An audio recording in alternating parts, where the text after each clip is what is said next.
하태성, 정선아의 이야기 한국사. 오늘은 백제와 왜 그 긴밀한 관계에 대해서 얘기해 보려고 합니다. 우리 지금 신라가 삼국을 통일하기까지의 그 과정을 향해 지금 엄청나게 열심히 달려가면서 함께 이야기를 나누고 있는데요. 왜 갑자기 백제와 왜 이야기를 하느냐? 바로 이겁니다. 백제가 660년에 멸망하고요. 고구려가 668년에 멸망하고요. 신라가 삼국을 통일한 게 676년입니다.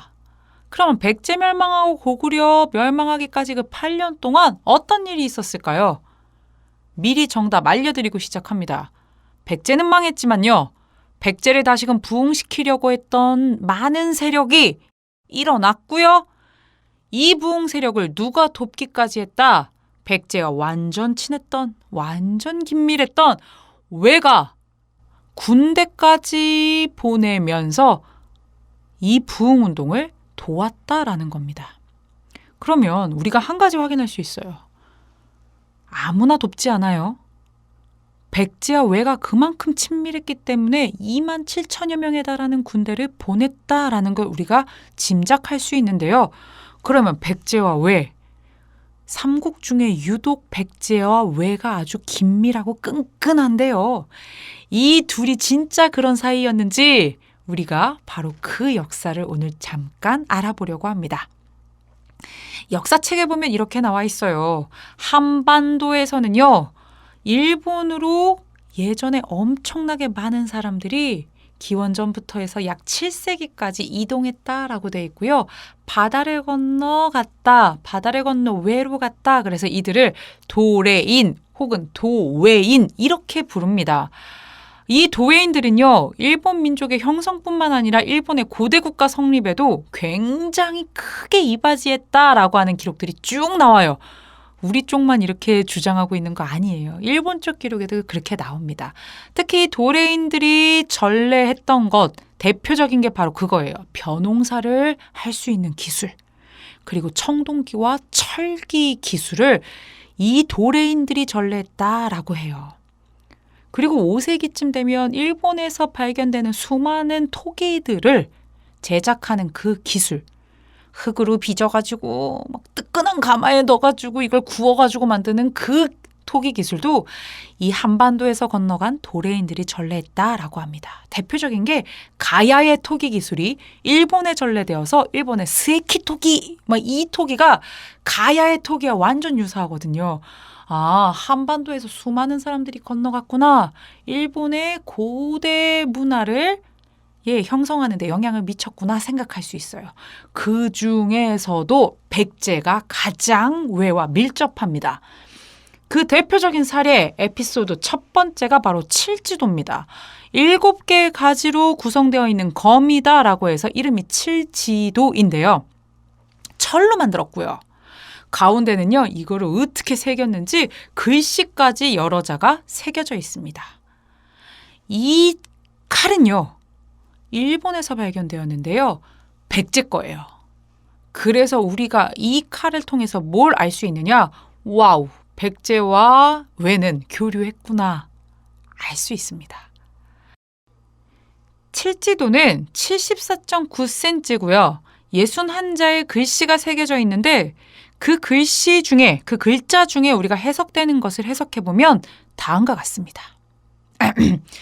태화 4년 5월 16일 무쇠를 100번이나 땅땅땅땅 두들겨서 칠지도를 만들었다. 이 칼로 말씀드릴 것 같으면 재앙을 피할 수 있으며 마땅히 제후의 왕에게 줄만한 것이다. 앞선 시대 이래로 이렇게까지 신성한 칼을 가진 일이 없는데 백제왕 치세에 기이하게 이 칼을 얻게 되었으므로 왜 왕을 위하여 만든 이 칼을 후세의 길이 전하여 보여주거라 라고 남겨져 있습니다.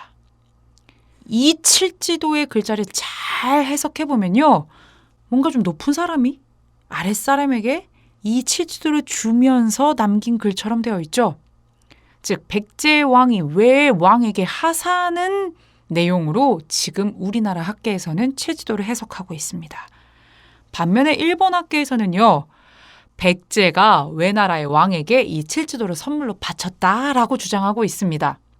물론 그 명문의 내용이나 4세기 당시 근초고왕 때의 상황을 생각하면 이거는 받아들이기가 조금 어려운 주장이긴 합니다만 확실한 것은요. 이 백제와 외는 이렇게 교류를 할 정도로 4세기부터 긴밀한 관계를 맺고 있었음에는 틀림없습니다. 그리고 그 다음의 기록을 또 보자면요. 백제와 외는 진짜 긴밀했던 게 맞아요. 일본의 기록에 훨씬 더 많이 나오는 백제 사람 왕인이라고 하는 사람의 기록이 있습니다. 이 왕인이라고 하는 사람의 기록은 어떻게 나와 있느냐? 백제 사람 아직기와 왕인이 우리나라에 와서 경전을 가르치는 선생님이 되었다. 특히 태자를 가르칠 만큼 그 학식이 뛰어났다라고 표현합니다. 일본의 기록에 따르면 한문이나 경전이나 이런 것들을 가르친 사람들이 백제 사람이고 이 백제 사람이 일본의 태자를 가르칠 정도로 학식이 뛰어났으며 심지어 불경과 불상, 의박사, 역박사, 화가와 공예, 건축기술자까지 파견했다라고 기록이 남아있어요. 실제로 일왕, 일본에는 왕이 있는 나라인 거 아시죠? 일왕은요. 예전에 우리나라 지금은 돌아가신 김대중 전 대통령에게 무슨 얘기를 했었느냐? 왕인이 백제 사람 왕인이 이렇게 많은 문화를 전래해 주어서 고마웠다라는 얘기까지를 직접 전할 정도로 이 왕인이라고 하는 사람은 백제와 외의 교류의 심볼, 상징과도 같은 인물이었습니다. 아, 불교, 한자, 경전 이런 것들이 백제를 통해서 지금 일본으로 갔구나라는 것 또한 여러분들이 알 수 있어요. 그리고 마지막 바로 오늘입니다. 백제는 멸망을 했어요. 660년에 사비성이 함락되면서 끝이 났습니다. 그런데 이 백제가 끝나고 나서 완전히 끝나버린 게 아니라 백제 안에서 왕자인 부여풍, 복신, 도침, 흑치상지 이런 사람들이 백제를 되살리겠다고 부흥운동을 열심히 하고 있었어요. 그런데 이때 백제를 도왔던 나라가 바로 외라는 것입니다. 외는요. 심지어 배 400여 척과 2만 7천여 명의 군사를 직접 한반도의 백제 지역이었던 금강 하구까지 보내어서 신라 당나라 군대와 직접 싸움까지 하게 됩니다. 물론 이 전투는요. 신라와 당의 승리로 끝이 나게 되고요. 백제 부흥군과 외 지원군은 처절하게 패배하게 됩니다. 그렇게 패배로 끝이 났지만 백제의 부흥운동을 외가 지원을 할 정도로 백제와 외의 관계는 긴밀하고 끈끈했구나라는 것을 알 수 있습니다. 우리가 단순히 불상을 전했다, 불경을 전했다, 사람이 교류했다 이렇게 우리가 한국사 시간에 마무리하면서 고대 문화의 전파, 일본으로 간 우리 문화 이렇게 공부하고 끝났을 경우가 많은데요. 아니구나. 문화뿐만 아니라 정치적으로도 굉장히 긴밀하고 멸망한 백제의 부흥까지도 올 정도로 백제와 외 그런 끈끈한 사이였구나라는 걸 알았으면 좋겠습니다.